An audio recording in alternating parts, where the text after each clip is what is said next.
Corona की दूसरी लहर का भारत में सबसे ज्यादा कहर। दुनिया भर में 24 घंटे में कोरोना के 7 लाख से ज्यादा नए मरीजों में 48% सिर्फ भारत से।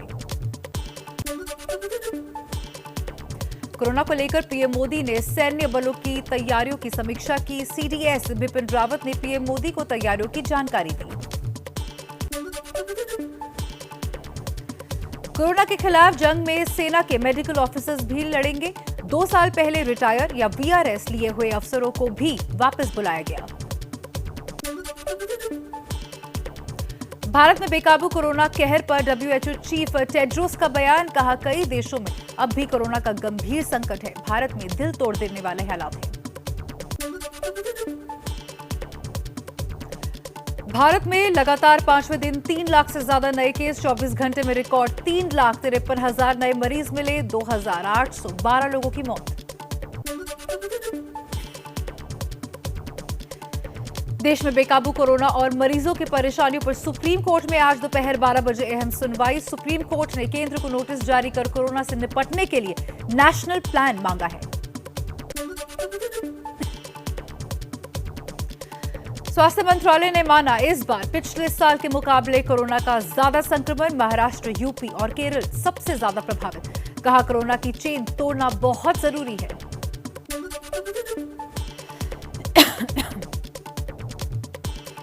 नीति आयोग के सदस्य डॉक्टर वीके पॉल की बड़ी चेतावनी। कहा, घर पर भी मास्क लगाकर रखने का समय आ गया है। लक्षण दिखने पर घर में ही अपने आप को आइसोलेट कर लें। एम्स के निदेशक रणदीप गुलेरिया ने कहा, घर में ऑक्सीजन और दवा जमा करके रखना बेहद गलत है। कोरोना होने पर घबराए नहीं। 80% से ज्यादा लोग घर पर रहकर ही ठीक हुए हैं। कोरोना आंकड़ों को लेकर राहुल गांधी का सरकार पर निशाना। कहा, सरकार कोरोना का असली डाटा जनता से छुपा रही है। सरकार ने महामारी ना सही, महामारी का सच नियंत्रण में कर लिया है। वायुसेना का C-7 विमान यूएई से 6 ऑक्सीजन कंटेनर लेकर वापस देश लौटा। आज फिर 6 कंटेनर ले दुबई रवाना होगा वायुसेना का विमान। गृह मंत्रालय ने सभी राज्यों को चिट्ठी लिखकर कहा, जिन इलाकों में कोरोना तेजी से फैल रहा है वहां गाइडलाइंस के तहत कड़े कदम उठाए जाएं। दिल्ली हाईकोर्ट में आज फिर ऑक्सीजन की कमी और दवाइयों की किल्लत को लेकर सुनवाई। कल हाईकोर्ट बड़ी टिप्पणी करते हुए कहा था कि ऐसे ही हालात रहे तो लोग घरों में मरेंगे। दिल्ली के मुख्यमंत्री अरविंद केजरीवाल ने यूपी के सीएम योगी आदित्यनाथ को लिखी चिट्ठी। कोरोना मरीजों को ऑक्सीजन के लिए मदद की मांग की। और देश की राजधानी दिल्ली में कोरोना के 20,201 नए मामले। पिछले 24 घंटे में रिकॉर्ड 380 कोरोना मरीजों ने दम तोड़ा। कोरोना संक्रमण दर 35% के पार। दिल्ली में मध्यम और गंभीर लक्षण वाले मरीजों को आरटी-पीसीआर नेगेटिव रिपोर्ट के बावजूद अस्पताल के अंदर भर्ती होना जरूरी होगा। दिल्ली सरकार ने जारी किए आदेश। दिल्ली में 18 साल और उससे ऊपर वालों को मुफ्त लगेगी कोरोना वैक्सीन। सीएम केजरीवाल ने देश भर में वैक्सीन के दाम 1 करने की मांग की। दिल्ली में दवाओं की कालाबाजारी रोकने के लिए स्पेशल टास्क फोर्स का गठन। सभी जिलों के डीएम टास्क फोर्स बनाकर दवाओं की कालाबाजारी और जमाखोरी पर सख्त एक्शन लेंगे। यूपी में लगातार बढ़ते कोरोना के मरीज। 24 घंटे में 33,574 नए मामले सामने आए। 249 मरीजों की मौत भी हुई। सीएम योगी आदित्यनाथ ने यूपी में ऑक्सीजन की कमी की खबरों को नकारा। कहा, कुछ लोग अफवाह फैलाने में लगे हैं। ऑक्सीजन, बेड और रेमडेसिविर की प्रदेश में कोई कमी नहीं। 24 घंटे में मुंबई समेत पूरे महाराष्ट्र में घटे नए कोरोना केसेस, लेकिन मौत की संख्या पर ज्यादा फर्क नहीं पड़ा है। पूरे प्रदेश में 48,500 नए मरीज सामने आए तो 524 लोगों की मौत भी हुई। पंजाब में बेकाबू कोरोना को रोकने के लिए नाइट कर्फ्यू का समय बढ़ाकर शाम 6 बजे से सुबह 5 बजे तक कर दिया गया है। दुकानें शाम 5 बजे बंद होंगी। वीकेंड पर रहेगा लॉकडाउन। पंजाब कांग्रेस अध्यक्ष सुनील जाखड़ का विवादित बयान, कहा सीएम अमरिंदर सिंह पाकिस्तान की इंडस्ट्री से पंजाब के लोगों के लिए ऑक्सीजन लेना चाहते हैं, पर केंद्र ने मंजूरी नहीं दी।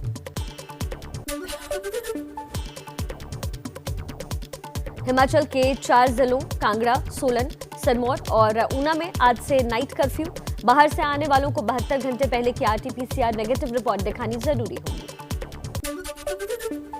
राजस्थान में कोरोना के सारे पुराने रिकॉर्ड्स ध्वस्त हो गए। 24 घंटे के अंदर 16,438 नए संक्रमित लोग पाए गए। 84 लोगों ने दम भी तोड़ा। चुनावी राज्य बंगाल में कोरोना की और तेज रफ्तार। एक दिन में तकरीबन 16,000 नए मामले सामने आए। 68 मरीजों की मौत भी हुई। टेस्टिंग कराने वाला हर दूसरा व्यक्ति पॉजिटिव। कर्नाटक में आज से 14 दिन के लिए लॉकडाउन जैसी कड़ी पाबंदियां। सुबह 6 से 10 बजे तक ही दूध, किराना, फल, सब्जी की दुकानें खुली रहेंगी। जरूरी सेवाओं को ही छूट मिलेगी।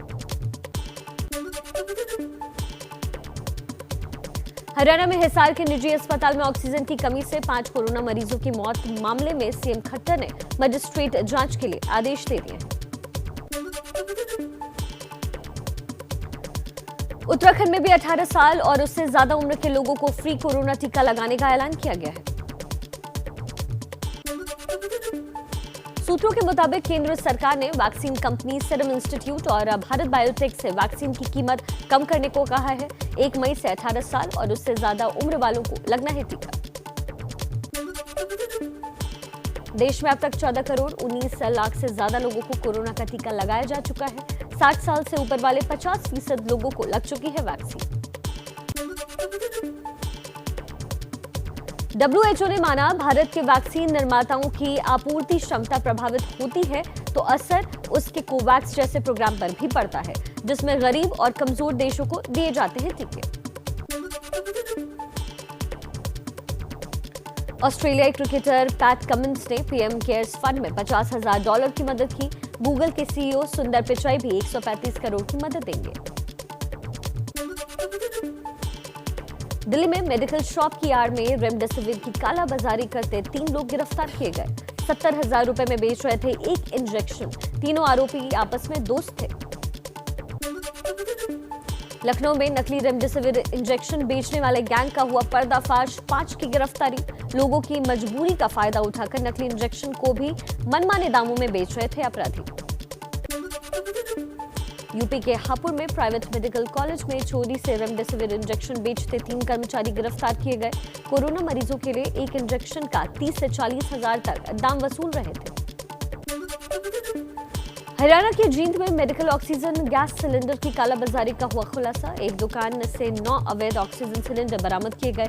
सीएम फ्लाइंग स्क्वाड का लगातार छापेमारी अभियान जारी। एमपी के छतरपुर सरकारी जिला अस्पताल में कोरोना मरीजों के परिजनों पर डॉक्टरों ने लगाया मारपीट का आरोप। मरीजों से मिलने की जबरन कोशिश कर रहे थे परिजन, रोका तो मारपीट की गई। बंगाल में कल 7वें चरण में 5 जिलों की 34 सीट पर 75% मतदान हुआ। कोलकाता में 60% से भी कम पड़े वोट। अब तक एक ही चरण बाकी है। यूपी के कासगंज में पंचायत चुनाव में वोट देने से मना करने पर दबंगों ने 2 लोगों को गोली मारी। एक की मौत, दूसरे की हालत अभी गंभीर। अब तक एक आरोपी की गिरफ्तारी भी हो चुकी है। कासगंज में पंचायत चुनाव में नोट के बदले वोट डलवाने वाले रैकेट का हुआ पर्दाफाश। एक अधिकारी के भी शामिल होने का दावा। सौदेबाजी का एक वीडियो भी सामने आया है। छत्तीसगढ़ के बस्तर में नक्सलियों का उत्पात। बस्तर की हैदराबाद से जोड़ने वाली हाईवे पर 8 गाड़ियों को रोककर आग लगाई, पर्चे फेंके। कल भारत बंद का नक्सलियों ने किया था ऐलान। लद्दाख के सियाचिन में ग्लेशियर में दबने से पंजाब रेजिमेंट के 2 जवान शहीद हो गए हैं। 50-50 लाख के मुआवजे और परिवार के एक सदस्य को नौकरी का किया गया ऐलान। कुछ और खबरें फटाफट अंदाज में।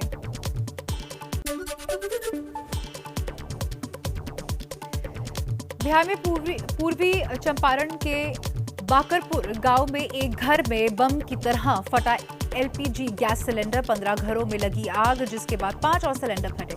किसी के हताहत होने की कोई खबर नहीं। ईरान में विदेश मंत्री की इस्लामी गणराज्य में सत्ता सीमा को लेकर बेबाक बातचीत की रिकॉर्डिंग लीक होने से मचा बवाल। परमाणु समझौते पर जारी बातचीत तक खतरे में पड़ने के कयास। आज हरिद्वार कुंभ का आखिरी शाही स्नान। कोरोना संकट की वजह से आज साधु संत प्रतीकात्मक रूप से ही स्नान कर रहे हैं। विरल हुई सरकारी बैंकों के ग्राहकों के बीच सर्वे कराएगा आरबीआई। सर्विस और शिकायत निपटारे जैसी बैंकिंग सेवाओं के बारे में 22 सवालों के जरिए संतुष्टि की राय जानेगा। टेक महिंद्रा को चौथी तिमाही में 1081 करोड़ रुपए का प्रॉफिट। पिछले साल के मुकाबले करीब 35% मुनाफा बढ़ा।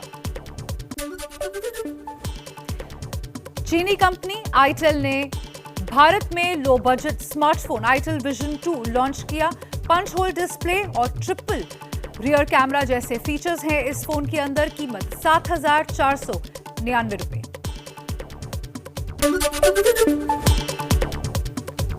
आईपीएल में कप्तान मॉर्गन के दम पर कोलकाता ने तोड़ा हार का सिलसिला। पंजाब को 5 विकेट से हराया। नाबाद 47 रनों को बनाकर Morgan man of the match बने।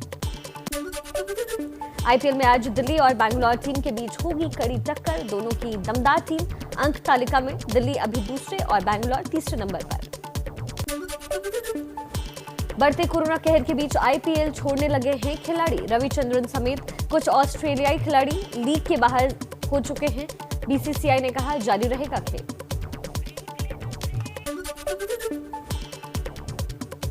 पिता की मौत के 6 दिन बाद हिना खान की कोरोना रिपोर्ट आई पॉजिटिव। हिना ने कहा मुश्किल और चेतावनी भरे वक्त के अंदर मुझे सिर्फ दुआओं की जरूरत है। राम लखन और सौदागर जैसी कई हिट फिल्मों की एडिटिंग कर चुके नेशनल अवार्ड विजेता वामन भोसले का निधन हो गया है। सुभाष घाई समेत कई हस्तियों ने श्रद्धांजलि दी।